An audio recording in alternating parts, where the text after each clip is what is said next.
Lorsqu'on lit la Sourate Al-Kahf,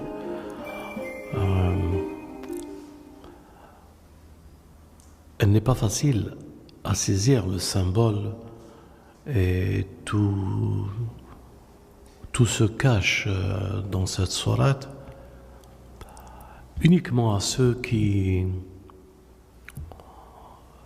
sont à la quête de Dieu, uniquement à ceux qui se posent des questions sincères et qui sont à la recherche de la révélation sincère parce qu'ils sentent qu'il manque quelque chose à leur vie. Ils voient la contradiction de ce monde avec les interrogations que toute personne douée de sens et d'intelligence qui se pose. Bien sûr, nous sommes des religieux et nous aspirons et nous croyons que la révélation, elle répond à tout nos désirs, à tout notre manque, à toute notre soif, à toute la science que nous cherchons. Et si on n'est pas un chercheur sincère, si on est quelqu'un qui écoute ça par accident, ce genre de discussion, ou s'il ouvre par curiosité, il achète le Coran et qu'il essaye de comprendre, par exemple, Surat Al-Kahf. Un Français chrétien ou un juif, dans leur tradition respectable, lorsqu'il lit l'Évangile ou il lit la Bible, l'Ancien Testament, ou le récit de la Genèse et le parcours de Jésus, le livre qu'ils ont entre les mains est un livre qu'il poursuit une voie, et cette voie, lorsqu'il la lit dans les récits de l'Évangile ou de la Bible, elle est mise à la disposition d'un homme et qui lit afin que le suivi de sa lecture l'oriente. Il y a un commencement, il y a un milieu et il y a une fin. Cette façon dont l'Ancien Testament a été écrit, ou l'Évangile, les récits qu'il se trouvent à l'intérieur, même les récits eschatologiques sur les temps messianiques, que ce soit Saint Jean dans l'Évangile ou dans la Bible, lorsqu'on évoque Gog et Magog, on lui donne un récit qui évolue à la lecture. Tandis que quand on lit le Coran, ça n'a rien à voir avec cette pédagogie de lecture du texte sacré. Le Coran ne nous invite pas de la même manière que la Bible et l'Évangile. L'Évangile nous invite à une certaine évolution de la lecture suivie par les récits, et les récits ont un commencement, un milieu et une fin. Tandis que dans le Coran, lorsqu'on l'aborde, et tous ceux qui ont eu cette lecture du Coran, quand ils se sont convertis, qui ont voulu connaître l'islam ou sans être convertis, et qu'ils achètent un Coran, lorsqu'ils lisent ne serait-ce que l'entrée du texte, en dehors de la Fatiha, et qu'ils lisent la Sourate Al-Baqarah, Alif Lam Mim Dhalika al-Kitabu la Rayb Fihi Hudan lil-Muttaqin ila akhir al-aya, jusqu'à la fin du récit. La lecture de cette manière-là, quand il lit Alif A, Lam, Alif Lam, L, Mim M, c'est un verset du Coran. Ces 3 lettres correspondent déjà à la démarche de l'introduction du Coran. Et cette démarche, déjà, elle n'existe pas dans les autres lectures des livres sacrés. Elle n'existe que dans le Coran. Et cette démarche, avec 3 lettres, et que ces 3 lettres, à elles seules, comportent le chiffre 1, premier verset. Premier verset, Alif Lam Mim, personne ne peut répondre à leur interrogation. Pourquoi ces 3 signes sont mis devant la lecture du Coran? Ensuite, après cette lecture, point de doute sur le livre, et il nous introduit sur les signes et le livre, et qu'il est pour les pieux. Je ne sais pas si vous saisissez où est-ce que je veux en venir pour que vous compreniez. Déjà d'entrée, le livre, le Coran, n'a rien à voir avec les autres livres. Pourquoi? Parce qu'il met en évidence que cette lecture ou ce Coran, il n'est pas fait pour tout le monde. Il est fait uniquement pour les gens qui ont une certaine piété et recherche et profondeur dans leur âme, et que cette grandeur d'âme et de profondeur les a interpellés dans leur vie propre et leur recherche, et qu'une réponse du ciel est venue, un livre destiné uniquement à ces personnes. Le tri que le livre et la lecture de ce livre fait comme introduction de la révélation n'a rien à voir avec une lecture évangélique ou une lecture de la Torah, où la lecture est évolutive. Elle a un sens, elle a un commencement, elle a un milieu, elle a une fin. Tandis que là, déjà, il nous projette devant un mur que ce livre ne peut être compris que ceux qui sont à la quête et à la recherche, l'ul albab, ceux qui sont doués de sens, de perception et d'intelligence. De ce fait, nous qui sommes à la recherche de la science de Dieu, le défi pour nous, c'est d'être sincères dans notre démarche et dans notre quête à la recherche de Dieu. Si nous ne l'avons pas, eh bien ce livre n'est pas pour nous, parce que nous ne pouvons pas l'étudier de la manière dont un livre ou une science peut être étudiée.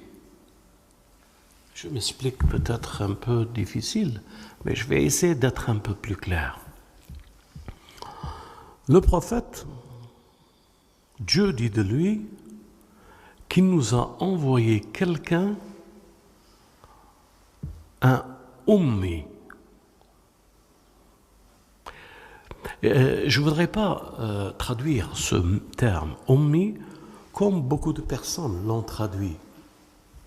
Je pense que c'est la gravité de l'interprétation de ce livre qui montre le défaut de la perception de cette révélation.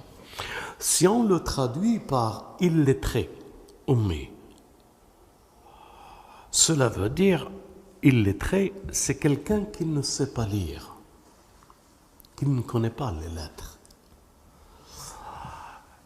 Et ça, c'est une mauvaise interprétation. Mais si on le comprend dans un autre sens, ummi veut dire qu'il n'a pas de maître qui lui a appris, mais que ce qu'il sait, c'est une révélation, et que cette révélation n'a pas eu d'intermédiaire entre l'émetteur et le récepteur. L'émetteur et le récepteur veut dire qu'il n'y a pas d'entre-deux pour amener à la compréhension de la révélation. Je ne sais pas si je suis clair. Je suis tout simplement en train de vous dire qu'il existe un prophète qui n'a pas eu de maître en dehors du maître, le véritable maître Dieu. c'est Dieu qui lui a enseigné. Ce n'est pas un homme. Ce n'est pas par son intelligence. C'est une révélation qu'il a reçue et qu'il l'a laissée authentique dans la réception de cette révélation.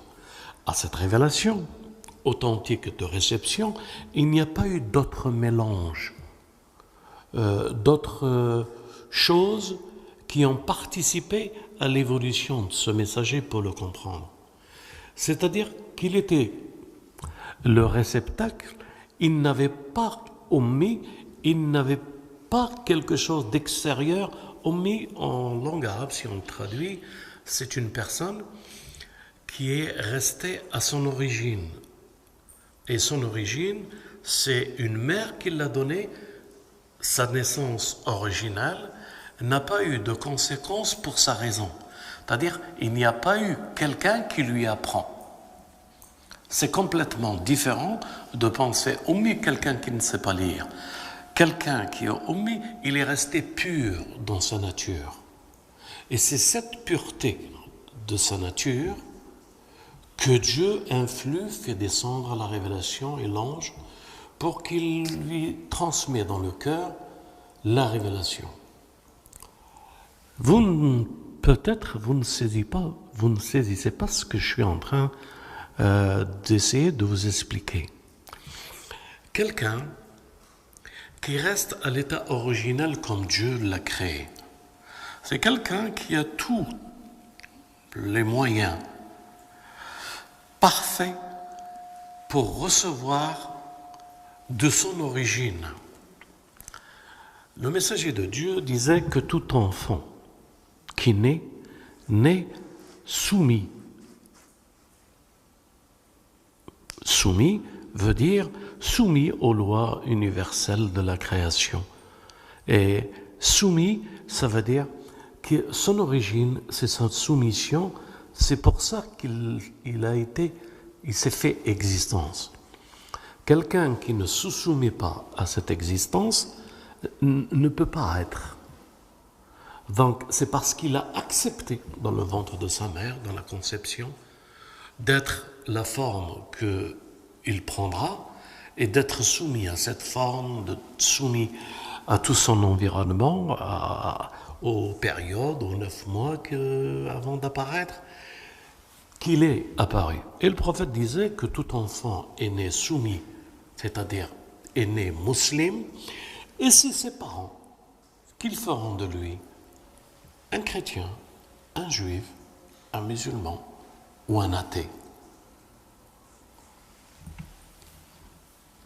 Ça veut dire quoi? Ça veut dire que tout homme est dans la pureté ummi, et c'est selon l'environnement que nous le convertissons au monde. Donc, être dans le monde, c'est se convertir et sortir de la soumission pour entrer dans la soumission au monde. Et nous sommes musulmans, c'est parce que nous refusons cette soumission et nous voulons revenir à la vraie soumission. Donc, musulman, c'est se soumettre à Dieu. Staslam, c'est staslam au monde. Se soumettre au monde. Donc, je reste uniquement dans le rapport de ummi. Ummi, c'est quelqu'un comme le prophète, que Dieu de lui, qu'il est un ummi, qu'il est resté originel.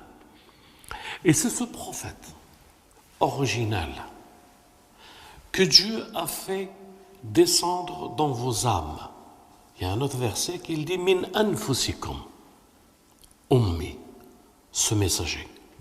Ça veut dire que le groupe appartenant à la révélation et appartenant à la soumission universelle de la création de Dieu n'est soumis et ummi qu'à travers la pureté qu'il la voit, elle est sienne, qu'il a perdue et qu'il est à la quête et à la recherche de cette pureté. Il s'en souvient, enfant, de cette pureté. Il s'en souvient de la déviation que le monde a fait de lui en l'orientant ou le désorientant. Alors, ça reste dans notre inconscience que nous cherchons le sens à notre vie et à la pureté de notre origine. Et le Coran, il a été révélé à ceux qui cherchent cette révélation qui est dans la nuit des temps et dans la profondeur de leur être, cachée dans leur âme et leur esprit. C'est pour ça que Dieu dit, ce livre n'est que pour ceux qui sont éveillés. Éveillé, c'est une recherche. L'homme a toujours cherché son origine. L'homme, doué de sens et d'intelligence, s'est toujours interrogé que signifie ce que nous sommes. Qui sommes-nous? D'où venons-nous? Où allons-nous? Et comment y allons-nous? Ce sont ces interrogations que chacun d'entre nous, qu'il a dans sa conscience, dans sa quête et sa recherche, c'est uniquement à cette condition qu'il peut ouvrir le livre de Dieu pour le lire. Et l'ouvrir, c'est reconnaître que le livre de Dieu, c'est Nafs al-Mutma'inna. C'est le livre de la perfection de l'âme. Le livre qui donne la lumière là où les gens sont obscurcis dans les ténèbres. Dieu ouvre la voie dans ce livre de la perception et du langage de notre origine. Quand nous lisons la sourate Al-Kahf, si nous n'avons pas les moyens nécessaires pour qu'il puisse Dieu nous préparer à cette quête, à cette recherche, à comprendre l'eschatologie, comment pourrions-nous comprendre? Comment jusqu'à aujourd'hui ce texte sacré, il lui a fallu uniquement attendre et être patient à l'événement de notre XXe siècle pour comprendre que les signes eschatologiques que le messager nous a dit en ce qui concerne Dabba, que lorsque vous interrogerez et qu'elle vous répondra et que vous direz que c'est un miracle, c'est de la sorcellerie. Si ce n'était pas le XXe siècle, personne ne pouvait comprendre, excepté Al-Ma'asoumin. Personne ne pouvait comprendre quel sens ce verset pouvait porter. Et c'est aujourd'hui seulement que nous comprenons que c'est cette phrase, le signe des derniers temps, la bête qui sort, qui est l'ordinateur. Il est dit dans le Coran, elle est faite de terre, silicium. Je ne prêche pas. Ici, il n'y a rien à prêcher. Ceci est scientifique. Lorsque nous parlons, lorsque nos frères, nos grands frères, ont découvert à travers la bête, l'ordinateur, cette équation, alayha tis'ata ashr, auparavant, personne ne pouvait le comprendre. Il fallait attendre cette époque pour comprendre que tis'ata ashr, c'est une loi mathématique, une conception et une règle que Dieu a établie pour protéger son livre. On ne peut ajouter ni une lettre ni en retirer sans que cette loi, découverte par un grand frère, rahmatullah alayh, et qui a pu exprimer et expliquer que alayha tis'ata ashr, c'est l'équation du 19 que Dieu a révélée à son messager pour protéger ce livre. Lorsque le messager disait que mon miracle est le livre, maintenant, aujourd'hui, nous comprenons beaucoup plus ce sens parce qu'on peut être russe, américain, chinois, français, arabe, de n'importe quelle langue. Une équation 19, c'est mathématique. Lorsque nous mettons cette équation mathématique dans les ordinateurs pour comprendre et savoir qu'est-ce qui se cache derrière les lettres du Coran et que l'ordinateur répond que tout est codé par le 19, c'est aujourd'hui qu'on le sait. Alors combien de temps faudrait-il encore pour encore découvrir le mystère de ce livre? Je vous donne un autre exemple tout simple. On dit que 23 ans du messager de Dieu étaient les 23 ans que représentait sa vie dans la révélation, comportait le passé et le présent. Le passé, le présent et le futur. 23 années du messager. Personne ne comprenait ce sens que la vie du messager et qu'il était Khatam al-Anbiya, le sceau de la prophétie, et qu'il représentait toute la prophétie du passé. Et il représentait toute la prophétie du futur.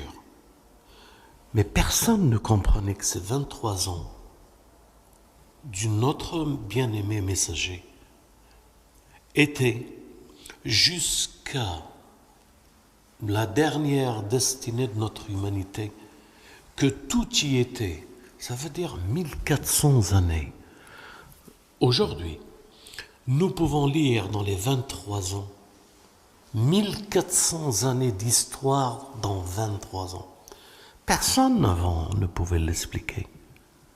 Mais l'eschatologie, le Coran, nous prenons Surat la grotte, la caverne, le Kahf. Tout le monde sait que c'est la sourate du miracle eschatologique des fins des temps. Tout le monde le sait. Mais qui l'a compris aujourd'hui? Quels sont les symboles de la première histoire et avant cette première histoire, le préambule? Quelle est cette première histoire? Si nous devons parler que des jeunes, cette chevalerie qui est dans cette caverne, qui a fui le monde, il nous montre par là la voie, se retirer du monde. C'est un signe. En se retirant de ce monde, Dieu nous a montré qu'on peut être hezbin à l'intérieur. On peut être de différentes, avoir des conceptions. Mais bien entendu, nous ne faisons que d'un. Nous faisons partie de tous. Nous sommes un, parce que Dieu dit d'eux qu'il a uni leur cœur. Dans cette unité du cœur et dans cette façon de s'exprimer, en dehors du fait que nous savons qu'ils sont hezbain, nous n'avons pas la science, quand ils parlent entre eux dans cette caverne, de quel hezb était celui qui était avec cette réflexion ou avec cette réflexion. Mais en définitive, ce hezbain qui représentait l'unité et un seul cœur, ne s'agit-il pas de l'homme lorsqu'il est sincère? Ne s'agit-il pas de l'homme épris de justice? Ne s'agit-il pas de l'homme épris de la quête de Dieu? Ne s'agit-il pas de nous, assoiffés de justice, épris d'amour pour Dieu, cherchant une cité parfaite, la cité de l'eschatologie, la cité de Jésus, fils de Marie, la cité de notre imam, celui que nous attendons. Cette lecture, la lecture que nous avons du livre, eh bien, il faut donner un prix dans sa vie contre cette vie pour pouvoir y accéder et à comprendre que c'est l'autre monde qui est le plus vivant que celui que nous vivons, parce que nous sommes mortels. Nous vivons pour mourir, mais nous devons vivre pour vivre. La différence, elle est subtile, mais comment la communiquer à tous pour qu'ils puissent nous comprendre? Comment leur dire qu'avant de poser une question, il faut être sincère. Avant de s'interroger, il faut aimer celui qui nous répond. Il faut l'aimer plus que ce que nous pouvons aimer nos femmes et nos enfants. ou nos biens, ou la vie de ce monde. Lorsqu'on s'interroge à la spiritualité, il faut être le prix de répondre à la spiritualité. Mais qui d'entre nous le fait? Qui d'entre nous s'interroge et qu'il est prêt à tout sacrifier pour une réponse lumineuse? Qui est prêt de changer la vie de ce monde à travers une réponse? C'est au prix de cette quête de recherche et de cette science que nous recherchons que Dieu nous répond. Il n'y a pas une discussion entre nous et Dieu ou le messager, le Ummi, pour que nous ayons des calculs dans nos questions. Si nous avons des calculs dans nos questions, nous nous séparons de notre bien-aimé. Parce que pour recevoir la réponse, il faut être vierge, pur, Ummi. Il faut être dans l'état de son origine.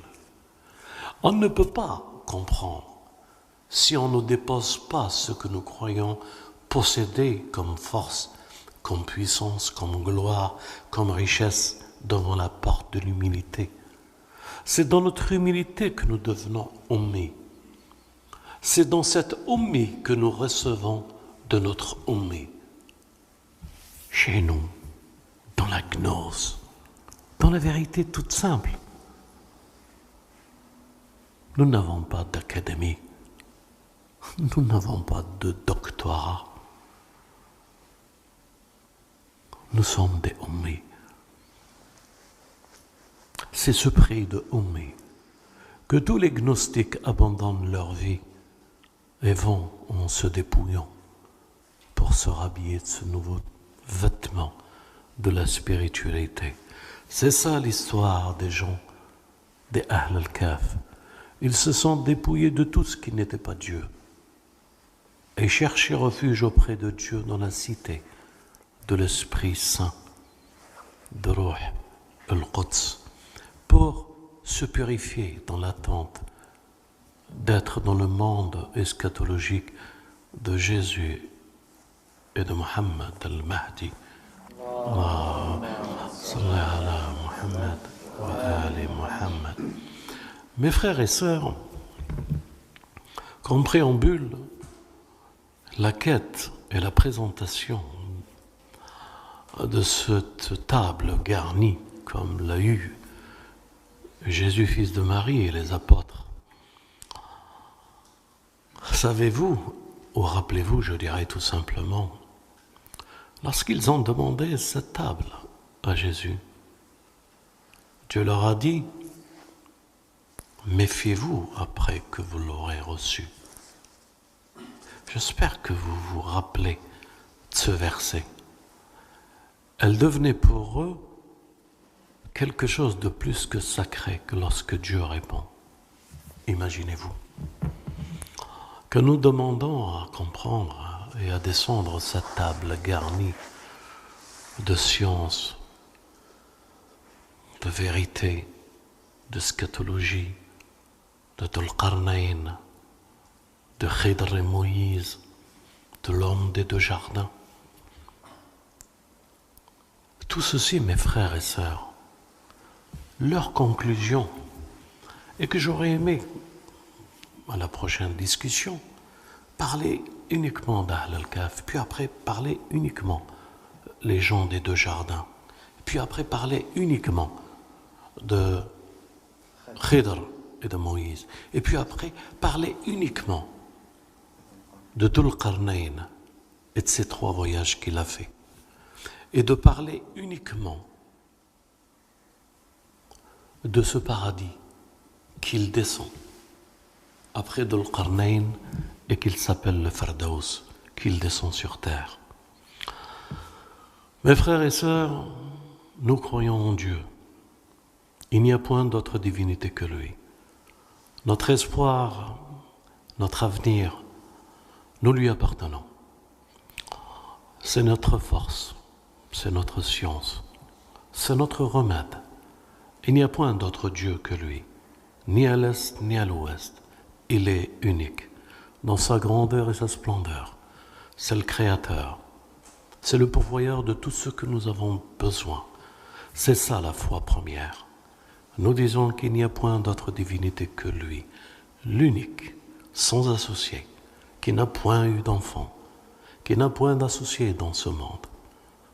Et c'est à lui nos prières et notre demeure, et c'est vers lui que nous retournons. Nous attestons au plus profond de nous-mêmes que son bien-aimé Mohammed est son messager. Allahumma salli ala Muhammad wa ali Muhammad. Il l'a choisi ummi pour une communauté ummi, pour donner la preuve et être la preuve de ce que c'est que la vie de ce monde, de son destin, de sa grandeur. L'homme est privilégié, il est le fruit, il est la quintessence de la création, il est l'objet désiré de cette création. L'homme est le mystère, l'homme est le but.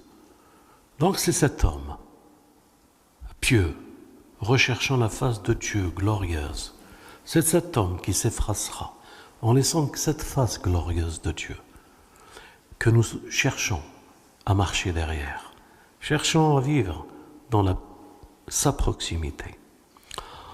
Et Inch'Allah, si Dieu veut, qui nous donnera cette chance et qui nous réveillera nous-mêmes et à quête sincère et aux demandes sincères pour que nous puissions revenir chez nous. Nous avons la nostalgie de chez nous. Nous avons la nostalgie de ce que nous aimons. Nous sommes des amoureux. Nous prions Dieu pour qu'il nous pardonne nos fautes et qu'il fasse de nous ce qu'il veut, mais qu'il ne nous laisse pas faire de nous ce que nous voulons. Nous sommes entre ses mains et nous prions pour toute l'humanité de revenir à la vérité et à la conscience, de reconnaître que l'autre c'est nous et de reconnaître que nous c'est l'autre. C'est ça le vrai prix de la révélation. Walhamdulillahi Rabbil Alamin. Wassalatu wassalam ala Muhammad wa ali Muhammad. Ala Muhammad wa ali Muhammad.